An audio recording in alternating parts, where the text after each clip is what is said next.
I don't need to be a daughter who is seen as a failure. My family left me behind the day I graduated from middle school. When I got home, the house was completely empty. After some time, I finally reached my mom on the phone. She, along with my dad and sister Evelyn, just laughed at how I reacted. It turns out they decided to move to Washington without me because Evelyn got accepted by a modeling agency. Evelyn is going to be the top model in the country, but what about me, Mary? What am I going to be? I have only one leg. Does that mean I'm worthless? I was in despair for a while, but being abandoned by my family gave me freedom. One day, I'll make them regret leaving me behind. My name is Mary Jackson, and I'm 27 years old now. I live with my grandparents on my dad's side. Here you go, Grandpa. I fixed the button on your shirt, I said. Thanks, Mary. You're really good at sewing. I can't even thread a needle anymore, Grandpa replied. It's okay. You can leave everything to me, I said, smiling. My grandparents always say how dependable I am, but fixing a shirt button is easy. I want them to rely on me for everything because they mean the world to me. They are the ones who saved me when my parents didn't care. My earliest memory is feeling strange about not having a leg. I lost my left leg below the knee when I was 4. I barely remember it, but the pain and the injections still give me shivers. What hurt more than the physical pain was being left alone in the hospital. Mom didn't come today either. Will she come tomorrow? I would ask the nurse, and she would give me a weak smile. She'll surely come on Friday, the nurse would say, trying to comfort me. But Friday never came, and my mom never showed up. The kind nurse's comforting words just made me feel worse as a child. Most kids my age were always running around and full of energy, but I had to live a quieter life for a while. Still, by the time I started elementary school, I was walking normally again with a prosthetic leg. I sometimes had to sit out during gym class, but I could climb stairs and run a little. It didn't affect my daily life much. I wasn't treated differently at school, and I had friends. I loved being at school. I wished I could stay there forever, because it was my escape. I didn't feel like I belonged at home. I tried on my new dress and asked, "How do I look?" Cute. My sister Evelyn, who's 3 years older than me, twirled around in her frilly skirt. It spread out like a flower. "Evelyn, you're so cute. Just like a model," my mom said, showering her with praise. My dad took pictures of her from all different angles. Evelyn lifted her chin like she was used to all the attention. Evelyn looks good in anything. I want to buy her lots of clothes. Maybe she'll be a model one day. Look how long her legs are, my mom said, putting her hands on her cheeks and swaying. My dad nodded eagerly. They were completely obsessed with Evelyn. At 15 years old, I was the only one who felt out of place at home. Yeah, I do have long legs, don't I? I think they're longer than my friends, Evelyn said proudly. Yes, Evelyn's legs are the longest, my mom said. It's a shame how quickly you grow out of your cute clothes. Evelyn put her finger to her lips and smiled. Normally, clothes that Evelyn outgrew would be passed down to me, but I wasn't treated the same. Mary isn't normal, though, my mom said, her voice changing. They were so excited about Evelyn, but then they'd look at me with pity. Was there some family rule to put me down at least once a day? By the time I turned 15, I accepted it. But when I was younger, it made me sad and angry. Evelyn always wore pretty skirts like a doll, while I was stuck in baggy pants. My gray or black sweatpants looked like pajamas no matter what. And, to make it worse, my tops were always t-shirts with hoodies. I want to wear a cute skirt too, I told my mom one day. She looked at me, shocked. What? That's not going to happen. Your leg isn't normal. You can't show it off. Wouldn't you be embarrassed if people saw it? I'm not embarrassed. All my friends know about my leg, I replied. Well, it embarrasses me, so stop asking, she said coldly. If you can't wear skirts, at least let me wear cool jeans, I begged. Jeans? The fabric is too tough. It would be hard for you to wear. I buy you soft pants because I care about you. Can't you see that? And besides, jeans are expensive, she explained. But you buy so many clothes for Evelyn, I pointed out. I bought you a leg, didn't I? My mom said. I'm spending money on something no one else needs, and you still want more clothes for Evelyn? A leg for you, does that sound strange? Hey, Does that sound strange? Under the pressure, I shook my head. My mom muttered more complaints. Your leg was expensive, you know. I'm paying for something you shouldn't even need, giving you a luxury, and yet you still want more. You're such a greedy child. Don't make things harder for your mother. The next day, Evelyn came home from the mall with our dad, carrying new clothes and showing off in front of the mirror. Meanwhile, I was stuck wearing the same plain sweatpants, whether I was sleeping or going out. I always wanted to dress up, and that didn't change, even when I reached middle school. In fact, I was looking forward to wearing my school uniform, but instead, I ended up going to school in my regular sweatpants. It seemed my mom had spoken to the school, claiming she was worried about me. My kind mom managed to make me look like a helpless child. When uniforms were required, I had to wear boy pants. It was convenient that the boy next door, Kyle, had just graduated, so I got his hand-me-downs. Whether it was because the uniform was available or because my mom wanted to hide my leg, I couldn't figure out her reasons. By this point, I wasn't even sad anymore.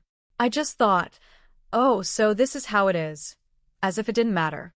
Evelyn's dream of becoming a model grew stronger. She would post pictures online with captions like "Sweets and me" or "Blue sky and me," then smirk at how many likes she got. She often made me take her photos, handing me her phone like I was her servant. I'd be in trouble if I refused, so I eventually stopped saying no. But Evelyn was very picky, making me retake the photos over and over, which was exhausting. This one looks good. The angle from below makes my legs look super long. This is perfect, she'd say, then suddenly shout, "Wait, hold on. No way, Mary. You're in the reflection of the window." Evelyn immediately deleted all the photos. That was close. It would be a disaster if people knew I had a sister like you. You showing up in my photo is so inconsiderate.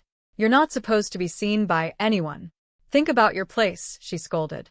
After helping her with the photos, that's how she treated me. I didn't have the energy to argue back anymore. I just took in all her insults, knowing I wasn't needed in that house. I always felt like I was just in the way.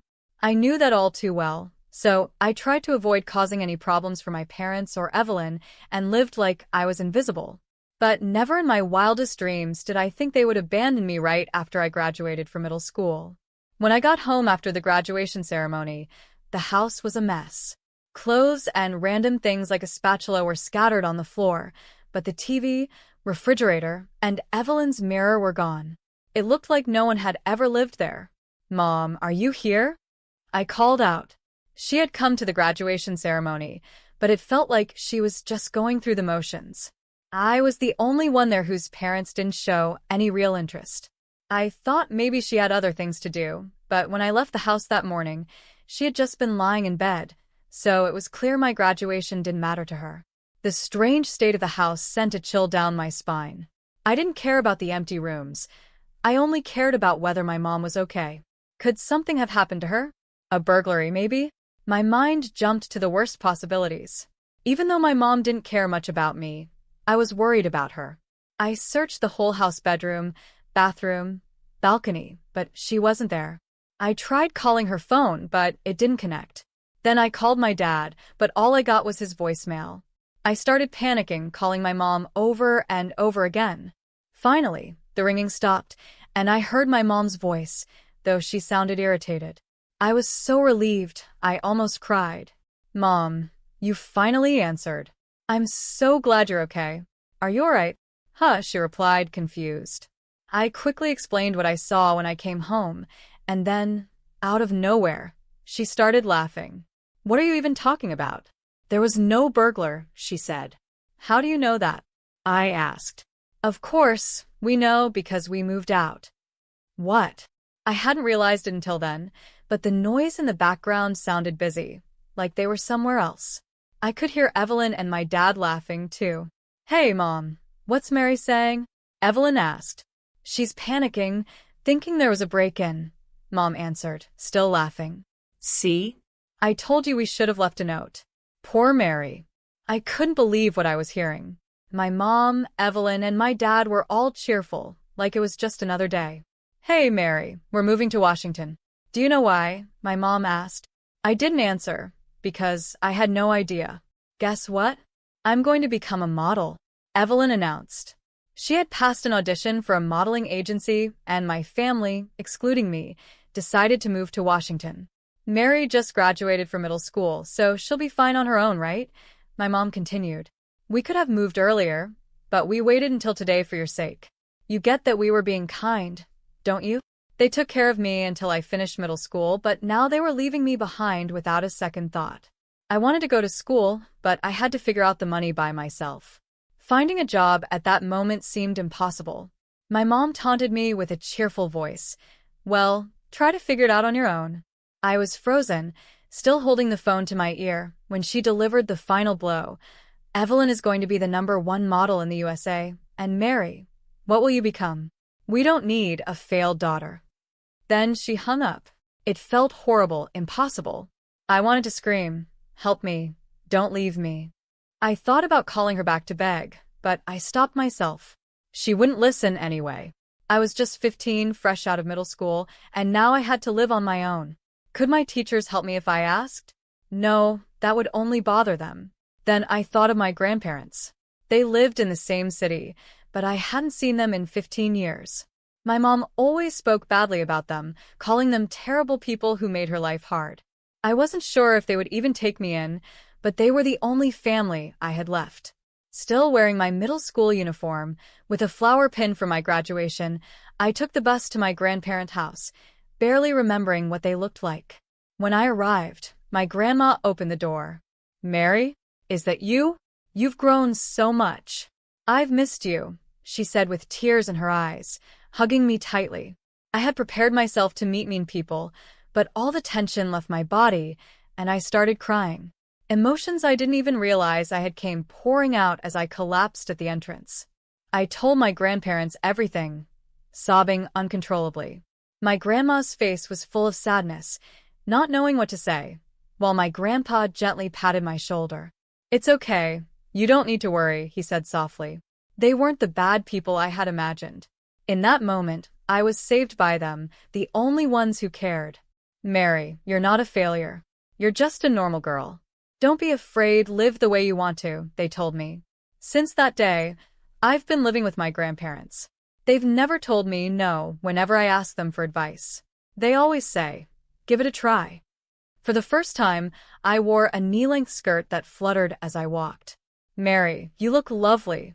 It suits you, my grandma said with a smile. I felt a mix of shyness and joy. That was the first time I realized how much happiness wearing clothes I liked could bring me. My grandparents accepted me no matter what. When I dyed my hair blonde, my grandpa just smiled and said, "It looks good on you."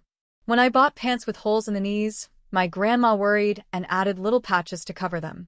I secretly cried because I had saved up for my part-time job to buy a sewing machine. But on Christmas morning, I woke up to find a high-end sewing machine next to my pillow. I was so surprised that Santa Claus came for me at my age. These are some of my most precious memories.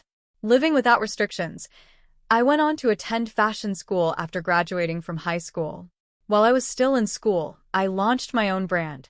I designed the cute skirts and cool denim pants I had always dreamed of. My designs focus not only on style but also on inclusivity clothes that anyone can wear comfortably, regardless of age, health, or physical limitations. Now, at 27, my work is going well, and I feel like I'm living a fulfilling life. But everything suddenly changed when I heard a familiar voice. "Mary, long time no see," my mother said, arms open as if waiting for a hug. She was standing in front of my company.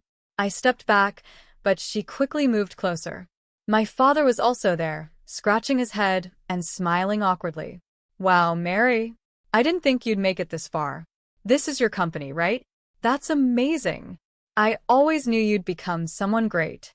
It had been 15 years since my family abandoned me. I wasn't expecting a heartwarming reunion. The reason they were here now was obvious. Recently, I was interviewed on TV about my company. The focus was on my products, but my parents were more interested in the fact that I was the CEO. "Really amazing, Mary. I saw you on TV and immediately looked up everything about you. Your company's sales are $800 million. Does that mean you're a billionaire now?" Wow, I'm so proud of you, my mother said excitedly, grabbing my hand.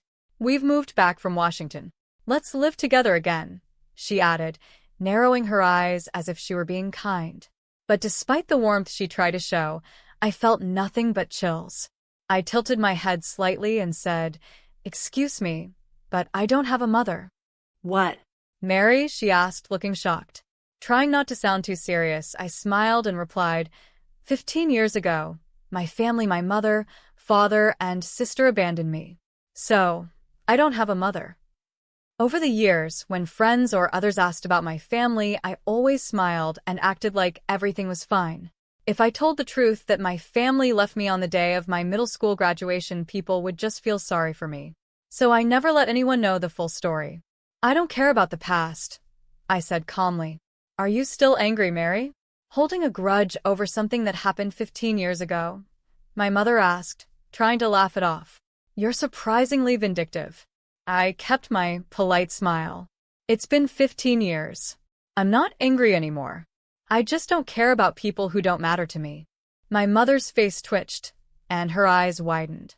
It's funny how, when you become successful or get rich, suddenly more relatives appear. Like flies swarming around money, they need to be dealt with. Looking at the woman in front of me, I couldn't even be sure she was really my mother.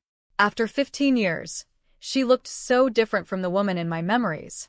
Come on, Mary. We're family. We have a bond that can't be broken, she said, rolling her eyes before grabbing my hand again. I can't say much about family because my memory of it has faded. But you're not my mother, I replied, still calm. Her grip on my hand tightened, but I didn't flinch.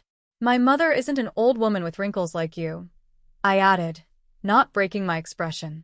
Her hand jerked away, and she quickly covered her face. My sister had gone to Washington to become a model, and I remember my mother always taking care of her looks, obsessed with skincare. Even though 15 years had passed, a woman in her 60s shouldn't look like this. No offense, but aren't you in your 80s? I asked. She let out a small cry, her face twisting as more wrinkles deepened. The sight was like something out of a fairy tale, like a wicked old woman. Even though I was treating her like a stranger, part of me knew she still had traces of the mother I once knew. But it was true, she looked much older than she should. Her face was covered in wrinkles, and her cheeks sagged like a bulldog's. Her hair was streaked with gray, dry, and frizzy. She wasn't just thin. She looked starved. The fingers that had gripped my hand earlier felt like dried-up twigs. You ungrateful child, she snapped. After everything I did for you, giving birth to you, raising you, and this is how you repay me? I am your mother. Shouldn't a daughter show some respect? She lunged at me, her desperation clear. It was obvious she was struggling in life. Respect? I asked quietly, watching her carefully. Her lips twisted into a smile. You're a CEO now, right? It's only natural for you to support your family, she said. Yes, I'll support my important family, I replied, easily shaking off her frail hand. But my family only includes my grandparents. What? She gasped. The rest of my family abandoned me, I said, walking away. I have no obligation to help you, right? I said calmly. But you have money. Don't be mean. I'm not asking for your whole fortune, just about $30,000, my mother pleaded, clinging to me desperately. Her tone softened as she tried to get through to me, her eyes filling with tears. Look, Mary, I'm in trouble. Life in Washington is tough with the high cost of living. I've had to borrow some money. Can't you help me? We're family, aren't we? She begged, tears streaming down her face. But the sight of an old woman pleading didn't touch my heart. I was getting tired of dealing with her when I saw 3 figures approaching behind her. My mother turned around, and her face twisted in annoyance.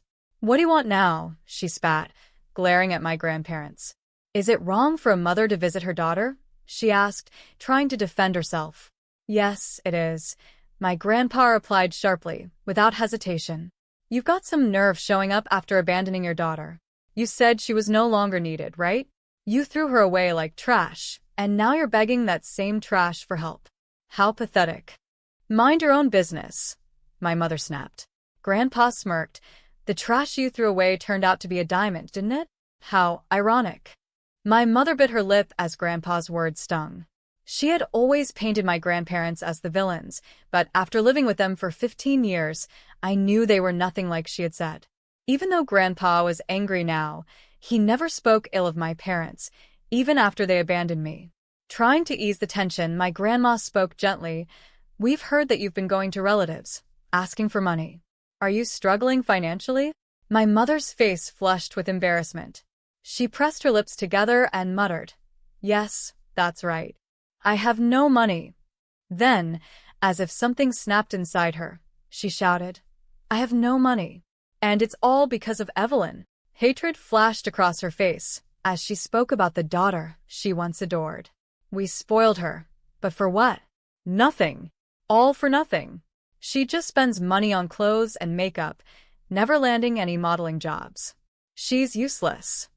My mother's frustration boiled over as she stomped her foot, her behavior shocking me. I could hardly believe what I was seeing. Suddenly, something large burst out from behind a tree, and for a second, I thought it was a wild animal. My heart nearly stopped, but then I realized it was Evelyn. "Hold on, Mom," Evelyn yelled, storming over. "I won't stand by and let you insult me like this. I'm cute. I'm more beautiful than anyone," Evelyn said, her voice full of the same confidence she had 15 years ago. But the truth was, she had no job, and all she did was spend money without contributing anything. "That's because people don't appreciate my charm," she shot back, then added, "And don't lie, Mom. I've done some modeling jobs before." Evelyn wasn't completely wrong. Even though I had moved on with my life, I couldn't help but check her social media from time to time. Her posts were full of glamorous photos, which only made me feel worse every time I looked. But I couldn't stop, even though it added to my misery. Then I noticed something strange. Her posts had almost no likes or comments. She only had 5 followers, which was fewer than my own old, forgotten account. The few comments she did have felt kind of mean, and when I checked out those accounts, it became clear they were making fun of her. No experience, but she acts like a pro. Spends hours demanding reshoots because the photos don't capture her charm. No wonder she doesn't get modeling jobs. Who would want to work with her? One comment read, "What do they know? What's wrong with being picky when I'm a professional?" Evelyn snapped, clearly frustrated. But the truth was, she wasn't getting any modeling jobs, and it was obvious why. I looked closely at her now. Her face was overly bright, her eyes seemed too large, her lips too pink, and her chin too pointed. The Evelyn standing in front of me looked nothing like the person on her social media. It was all built on lies and fake appearances. "I'm different from those other models," she said proudly. "I don't need surgery or fake compliments. I'm a real model. I don't suck up to people for jobs like those other girls. I'd rather stay out of that ridiculous world." Despite being disowned by our mother, Evelyn's confidence was still strong. In a strange way, I kind of admired her for it. Who would have thought that Mary would become a CEO of an apparel brand? "Maybe you want me to be your model, huh? Is that it?" she asked, smiling confidently. "I don't usually work with family, but if you insist, I might just consider it." Her positive attitude was probably because our parents spoiled her so much. She was the complete opposite of me. I had always been the one looking down, unsure of myself. I wasn't sure if I envied her or not. "You as our model?" "Well, it depends on the terms," I replied. "I might even sign an exclusive contract." "Oh, really?" she said, perking up. "But there's one thing," I continued. "Our brand values a natural vibe. We showcase people as they really are, without edits. So it might be difficult for you." "What?" Evelyn's eyes widened in shock. "I've seen your Instagram," I said. "The you on there and the real you, they're completely different. Modeling without edits? Are you serious?" Evelyn gasped. Her eyes opened so wide that her fake eyelashes fell off, and the makeup on her face started cracking, like porcelain. "I'm not going to give you money or use you as a model. You abandoned me, so please leave me alone," I said clearly, then turned my back on them. Evelyn muttered in a trembling voice, "Who do you think you are?" I already knew they would show up. Evelyn had posted about it on social media, claiming, I'll be the exclusive model for some company, and when I go back to my hometown, everyone keeps looking at me. Can they tell I'm a model just by my aura? Her posts were so embarrassing to read, but they were helpful for keeping track of what they were up to. Knowing my parents might visit, I was prepared and ready to handle it without getting upset. As I was leaving with my grandparents, my father, who had been silent like he wasn't even there, suddenly stepped forward with a grin. "Mary, I didn't do anything bad to you. I was just a victim, scared of your strong-willed mother and Evelyn. I've always been worried about you deep down. That counts, right?" His words caught me off guard, and I hesitated for a moment. Then he turned to my grandparents, apologizing seriously. "Dad, Mom, thank you for taking care of Mary. She's my precious daughter, and you've protected her. But from now on, I'll be the one supporting her." My grandparents looked surprised. But before anyone could respond, my mother shouted in anger, You might as well have not been there at all, so just stay quiet." She was right. Her words snapped me back to reality. "Aren't you also to blame for doing nothing, Dad?" "What? No, that's not fair. It was Evelyn and your mother who were hostile." "Don't lump me in with them," he protested, trying to win me over. His attempt to act innocent was disgusting. I realized I felt nothing toward him. He was just someone whose presence or absence didn't matter. He wasn't needed in my life. "Don't start acting like a father now. Mary doesn't need you," my grandpa said, voicing exactly what I was feeling. Looking embarrassed, my father tried to fade back into the background, a role he had always played well. But my mother, still hopeful, reached out to me weakly. Her older appearance made her look pitiful, a tactic she likely used to gain sympathy. "Mary, I'm really sorry. It was all my fault." You've always lived without complaining, being such a good and admirable child. I thought you didn't need my help because you seemed so strong," she said softly, her words filled with regret. "I realize now the truly precious daughter wasn't Evelyn, it was you," my mother said, her tearful eyes fixed on me. "Evelyn might have passed the audition for the modeling agency, but instead of making money, she ended up paying them for entry fees and lessons. Could she have been tricked?" my mother wondered aloud. "Your father even quit his job to move to Washington to support her, but there were prettier girls everywhere. Evelyn becoming a model was never really possible." As I stayed silent, my mother kept talking. "But you, Mary, you're a CEO. How wonderful. You're my daughter, and I'm so proud." The more she praised me, the colder I felt. "But wasn't I the daughter you didn't need?" I asked. "Oh, did I say something like that?" she said, pretending she didn't remember. Before she could continue, my grandpa cut in. "It's rich for you to say that, considering you're the one who caused Mary to lose her leg," he said. My mother flinched. "What?" "That was an accident. I confused the gas pedal with the brake," she said defensively. "I didn't mean to. I drove into Mary while she was playing in the yard. It was a miracle she survived. That was decades ago. Why bring it up now? You've blamed me enough for that. Are you still trying to torment me?" she snapped, showing no remorse. Even after all these years, she still wouldn't admit fault. "It wasn't about me, was it?" "It was always about you," I said quietly. "I have no memory of that time, but now I understand. This leg, it's because of you, Mom." "It wasn't because I hated you," she cried. "It was an accident. The guilt made me harsh toward you, Mary. That's all. That horrible accident, it's haunted me." She broke down crying, acting like the victim. But I wasn't moved. "I'm the one who should be crying," I said, my voice firm. "You couldn't admit your mistake. Instead of apologizing, you just made everything worse. Me, a failure?" "No, Mom." "You're the real failure. Don't ever show your face to me again." My mother's dramatic crying stopped, and she stared at me in shock. Grandpa chuckled softly. "How does it feel to be called a failure by your own daughter?" he asked, smiling. My mother shook with anger and sadness, but no words came out. Grandpa turned to me, his face kind. "Come on, Mary. We're going to be late for our lunch reservation. Let's go enjoy that French cuisine. My family now is only my grandparents." After that incident, Evelyn somehow became a bit of a celebrity. Her social media suddenly gained more likes and comments. It turns out someone had recorded our argument and posted it online. The clip showed Evelyn and my mother berating me, and it sparked a flood of criticism against them. Evelyn must be thrilled she finally achieved her dream of fame. It was all a misunderstanding, Mary. Please explain, she and my mother begged me. But the more they tried to argue online, the worse it got for them. Mary, you have to help us, they pleaded. There's nothing I can do, I replied with false humility. I'm just the trash you threw away, remember? No matter how hard they tried, nothing worked. Eventually, they gave up, switching from begging to screaming in frustration. I was done with them. I increased security at my company to make sure I wouldn't run into them again. At first, Evelyn, always so positive, tried to take advantage of the attention.